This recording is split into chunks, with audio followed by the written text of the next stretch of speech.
إياك نعبد وإياك نستعين اهدنا الصراط المستقيم صراط الذين أنعمت عليهم غير المغضوب عليهم ولا الضالين. Amin. Insya Allah orator yang akan berdiri di sini, insya Allah pertama adalah Pak Hasan Rais, kemudian nanti Cik Hardan, ketiga Datuk Haji Marwan Al-Ja'fari, dan yang terakhir nanti Datuk Agus Adam. Semoga nanti setelah orasi kepada Bapak, ini artis yang baru. Ya, ini artis yang baru ya, alhamdulillah. Oh masih Pak Basuki ya, alhamdulillah. Pak Basuki orang baik. Ya, insya Allah kepada Pak Hasan Rais kami persilahkan, dan orasi kita didengar oleh Asbisus yang baru Pak Adi Purnama, dan insya Allah beliau ini akan membongkar semuanya, dan beliau pasti punya logika hukum yang baik. Siapa sesungguhnya penjahat yang terjadi dalam kasus pisang tumbuh sawit ini? Pak Hasan kami persilahkan. Assalamualaikum warahmatullahi wabarakatuh. Selawang segentar indah berseri, berseri-seri, melandai-landai. Kami datang ke Kajati akan melakukan aksi damai. Insya Allah Bang Hasan, nanti kita diajak dialog perwakilan ada 10-15 orang. Silakan orasi masing-masing 5 menit. Silakan. Selamat siang, salam sejahtera untuk kita semua. Alhamdulillah di siang hari ini kami dapat hadir bersama-sama di Kajati ini dalam rangka menyampaikan aspirasi kami dari masyarakat Sebangka Belitung tentunya. Tapi itu adalah perwakilan. Saya termasuk koordinator jaringan Indonesia Korwil wilayah Bangka Belitung. Bapak-bapak, saudara-saudara, hidup Bapak Polisi! Luar biasa Bapak Polisi selalu bersama kita. Tadi kita dikawal orang mereka, alhamdulillah kita berjalan tertib. Bapak-bapak, saudara-saudara sekalian yang berbahagia, ketika dekat datang sini kita punya niat etikat yang sama. Bapak Polisi begitu juga. Kemudian hidup wartawan, hidup mahasiswa, hidup LSM, mati pengadilan Kajati karena belum punya hadir sampai hari ini.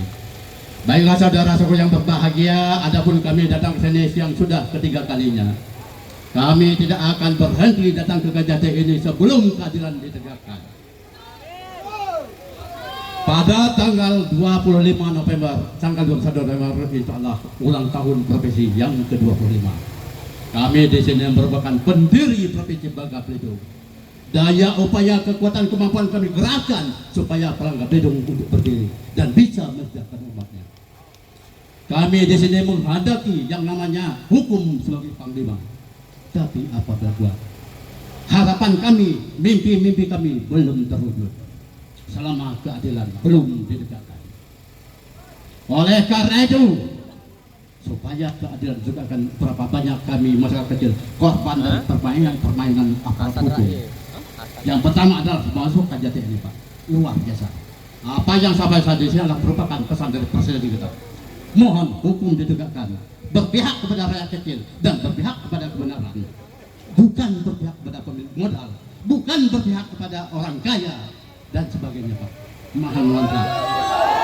Kami merasakan kami korban ketidakadilan di sini. Ada 3 perusahaan perambah hutan di seluruh Bangka Belitung. Di mana mereka sampai tersebut? Di mana keadilan? Di mana? Kami menjerit dan melihat bahwa ternyata keadilan belum ada di Republik Indonesia sekarang ini. Kami masyarakat Bangka Belitung dari sini kami terus terang saja. Kami selalu cinta keadilan dan kami selalu cinta dengan keadilan. Oleh karena itu, ya kadang-kadang akibat persenggolan, perseteruan antara aparat penegak hukum, antara jaksa dan hakim, itu mulai tarik tersandera. Apabila jaksa melakukan ini, maka akan diungkap oleh hakim. Apabila hakim menyelesaikan masalah ini akan dibongkar oleh jaksa. Jadi itulah lingkaran setan. Mari Pak kita sama perbaiki. Kita awali negeri ini. Kemarin demonstrasi persoalan pertimbangan. Saya sedang minta keadilan juga. Di sini kami sebagai rakyat untuk keadilan juga Pak. Kapan keadilan ini? Oleh karena itu dimohon kepada aparat kami yang pertama jaksa penuntut umum Kajati Bangka itu. Mohon Pak, orang-orang yang bersalah, orang-orang yang terlibat bermain masalah hutan segera selesaikan. Oleh karena kami memberi kesempatan selama 3 kali 24 jam. Apabila 3 kali 24 jam ini adalah pengusaha-pengusaha yang bersangkutan itu tidak disentuh, tidak ditangkap, maka akan kami demo lebih besar lagi untuk tidak terlibat. Sekali lagi kita akan berhenti untuk menyuarakan aspirasi rakyat Pak. Selama keadilan ditegakkan. Takbir. Allahu Akbar.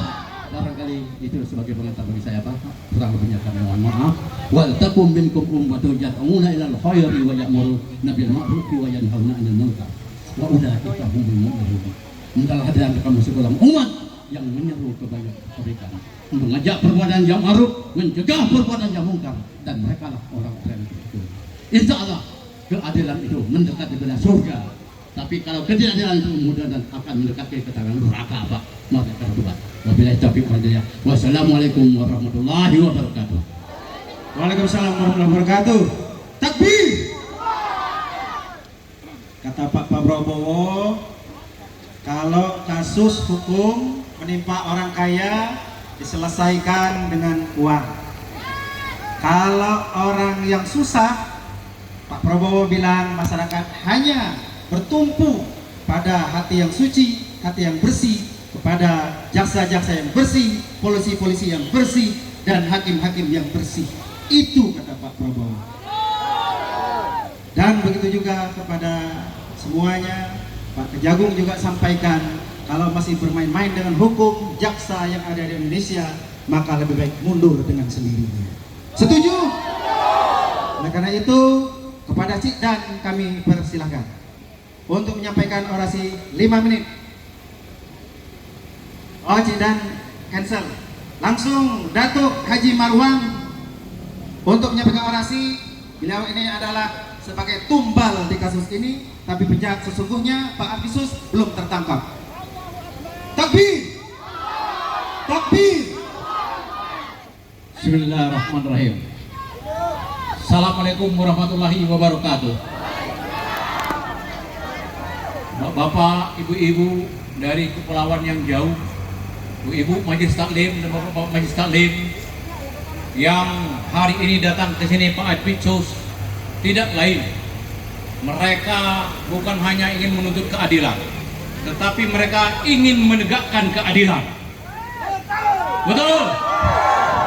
Kami datang ke sini sudah menganggap bahwa hukum itu tidak ada lagi. Hukum itu sudah tidak bisa dipercayai lagi. Hanya kami menganggap bahwa hukum sudah tidak ada. Kalau hukum itu sudah tidak ada, maka otomatis aparat penegak hukum pun sudah tidak ada lagi. Yang ada di depan kita ini hanyalah keparat penegak hukum. Kami datang ke sini juga ingin melihat bagaimana wajah bobroknya penegakan hukum di Republik ini. Kalau kami melihat gedung Kejati ini, inilah wajah daripada bobroknya penegakan hukum di Republik ini. Bapak Apicus, Bapak baru di sini. Tetapi kemarin isi daripada anak buah bapak itu adalah perampok semua. Mereka bukan hanya merampok, tapi merampok keadilan dan merampok kebebasan kami. Mereka bukan hanya merampok harta masyarakat Bangka Belitung. Oh, kasih penyidik namanya Samhori merampok 3 buah mobil rakyat. 1 dijadikannya barang bukti, tapi 2 dibawanya ke keluarganya di Bengkulu sana. Apakah boleh mobil rakyat yang merupakan barang bukti dipakai untuk keluarga. Boleh tidak? Beginilah Pak wajah daripada penegakan hukum kita. Dan itu ditunjukkan oleh kejaksaan. Kami datang ke sini merasa sedih. Kenapa hukum itu tidak berani menyentuh para pengusaha? Kenapa hukum itu tidak berani menyentuh para gubernur yang telah nyata-nyata melakukan kesalahan? Di dalam penyidikan kasus saya, Bapak Advicus, saya ditahan tanpa ada 2 alat bukti. Saya bertanya kepada penyidik, kenapa saya ditahan? Apa syaratnya 2 alat bukti itu menahan saya? Dia jawab, nanti di pengadilan saja. Yang penting Pak Marwan kami tahan dulu. Di pengadilan pun Bapak-bapak, saya sidang dari pertama sampai tahap akhir kesimpulan. Saya tanya itu apa 2 alat bukti mentersangkakan saya. Yang penuntutnya adalah Pak Jaksa Pak Edwan. Sampai sekarang tidak bisa menjawab apa 2 alat bukti yang bisa memenjarakan saya. Apakah ini tidak zalim? Boleh. Apakah ini tidak zalim? Boleh.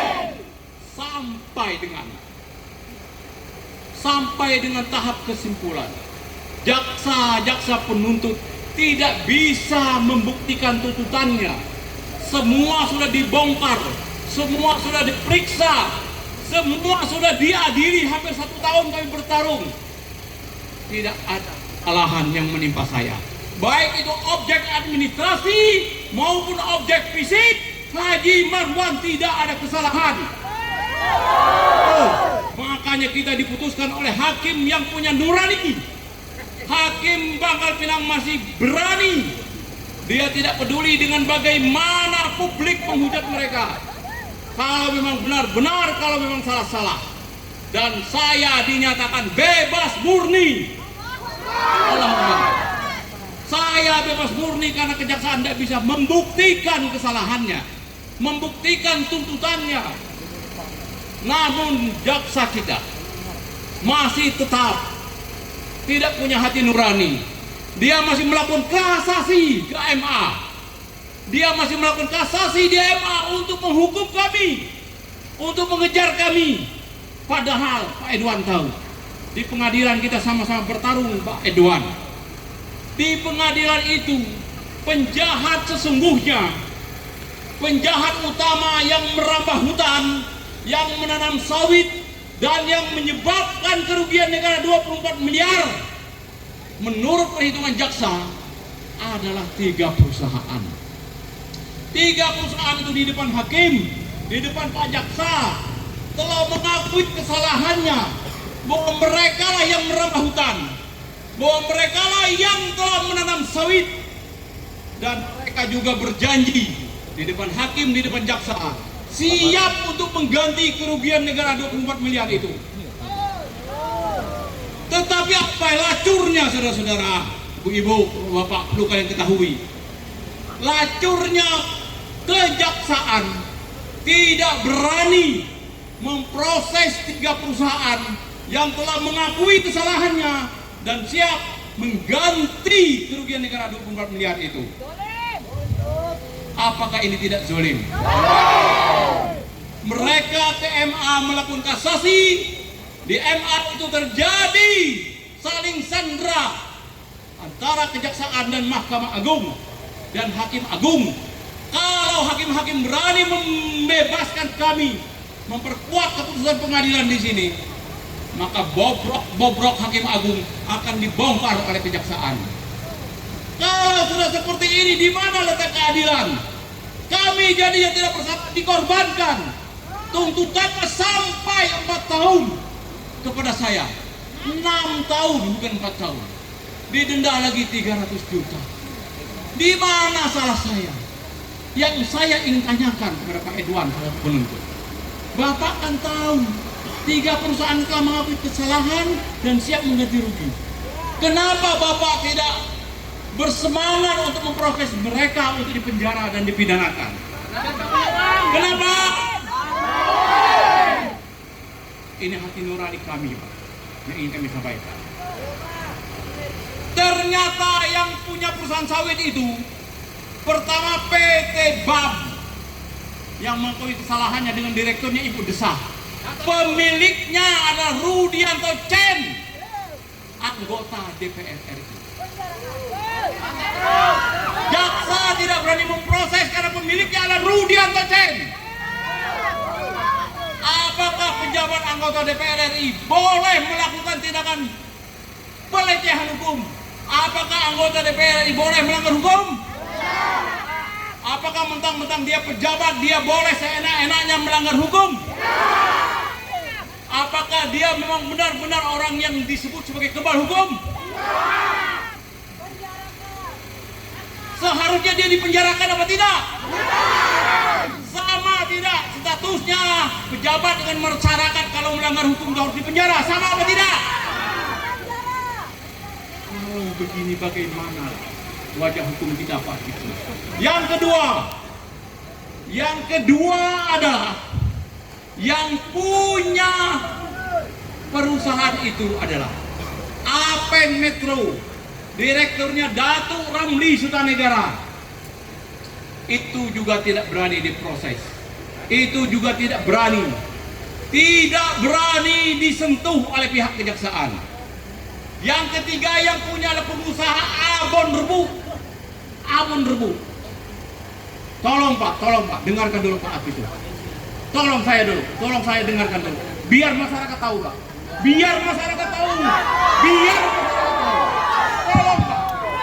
Tolong Pak, ini demi keadilan, biar Bapak tahu bagaimana bobroknya anak Bapak di sini.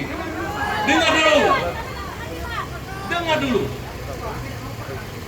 3, Abon Rebu punya perusahaan sawit. Sampai sekarang dia masih menanam sawit di kawasan hutan. Sampai sekarang mereka masih merintis. Walaupun sudah ada papan dari kejaksaan, itu adalah lahan sitaan negara. Mereka tidak takut.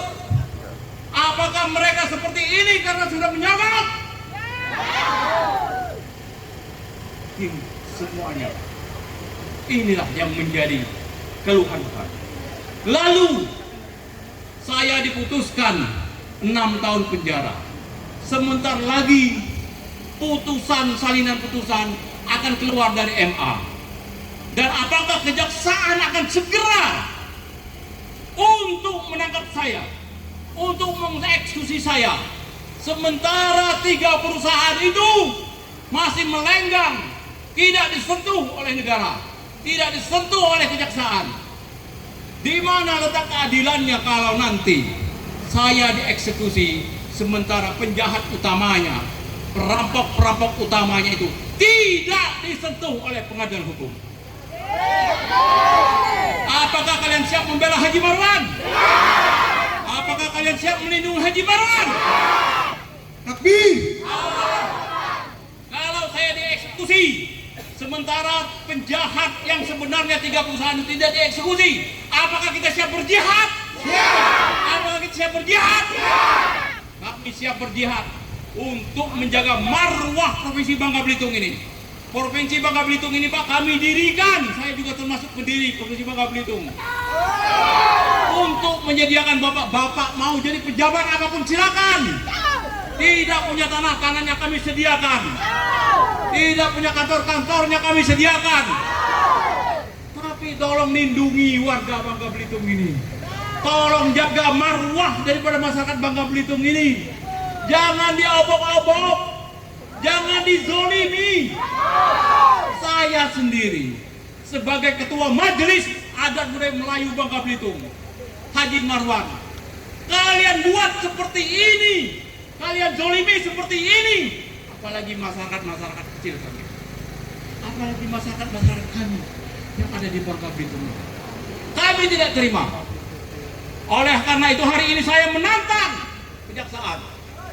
Kalau 3 perusahaan itu tidak kalian eksekusi, tidak kalian proses, jangan coba-coba menangkap saya.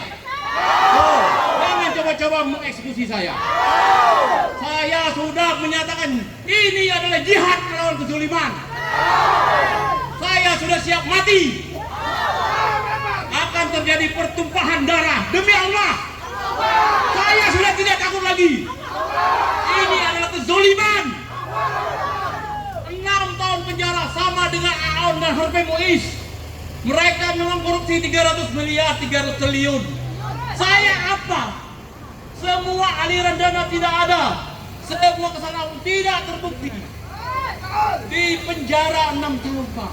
Di mana letak keadilannya, Pak? Oleh karena itu, di sini saya katakan, kalau 3 perusahaan, satu lagi Dedi Yulianto. Dedi Yulianto, Pak Padiskus, sudah lama jadi tersangka. 2 rekannya anggota DPR sudah menjalani putusan dan menjalani hukuman. Tapi Dedi Yulianto sampai sekarang ini tidak pernah diproses sampai ke pengadilan. Dia masih tetap bebas. Silvister tingkat nasional. Silvister tingkat nasional. Sudah inkrah tapi tidak dieksekusi sampai sekarang. 2.350 hari Silvister di luar, tidak dieksekusi oleh kejaksaan. Kalau Silvister boleh, kalau Dedi Yulianto boleh di luar, apakah Haji Marwan tidak boleh? Apakah Haji Marwan tidak boleh? Siap lindungi saya? Kalau nanti jaksa datang ke rumah saya bawa TNI, apakah kita siap perang di sana? Kami siap perang. Jangan dilihat keluarga kami ini kecil seperti ini. Kalau jaksa ingin istrinya banyak menjadi janda dan ingin anak-anaknya yatim piatu, silakan sentuh saya. Silakan sentuh saya. Tolong ini kalian pikir benar-benar. Saya akan mengangkat senjata. Saya sudah siap mati. Kalau kalian mati di tangan saya, kalian mati konyol, neraka tempatnya. Tapi kalau saya mati karena tangan kalian, saya mati gugur sebagai syuhada. Saya mati gugur sebagai pejuang. Oleh karena itu, saya selaku Ketua Majelis Adat Budaya Melayu telah mengeluarkan titah kepada seluruh masyarakat adat Pak Pitsus agar jaksa-jaksa yang zolim, agar jaksa-jaksa yang mafia hukum, kalau mati di Bangka Belitung ini, kami haramkan jasadnya, jenazahnya dikuburkan di Bangka Belitung ini. Masyarakat kami tidak akan menerima kalau ada jaksa yang zolim mati di Bangka Belitung dikubur di tanah Bangka Belitung. Kami tidak rela. Betul? Kalau ada yang dikuburkan maka akan kami gali kembali. Samhuri perampok itu, penyidik perampok itu kalau mati bawa ke Bengkulu jenazahnya. Dia dikuburkan di Bangka Belitung ini. Begitu Pak Pitsus. Saya sangat sedih sekali melihat wajah Bangka Belitung seperti ini. Kami sekarang sudah tidak percaya lagi dengan hukum. Kami menganggap hukum itu sudah tidak ada. Kami minta 3 perusahaan itu diproses, Dedi Yulianto ditangkap, baru kalian boleh sentuh saya. Baru kalian boleh sentuh saya. Kalau tidak kami akan bertahan. Kalau tidak kami akan bertahan. Sampai dengan PK kami keluar, tolong jangan tangkap saya. Betul?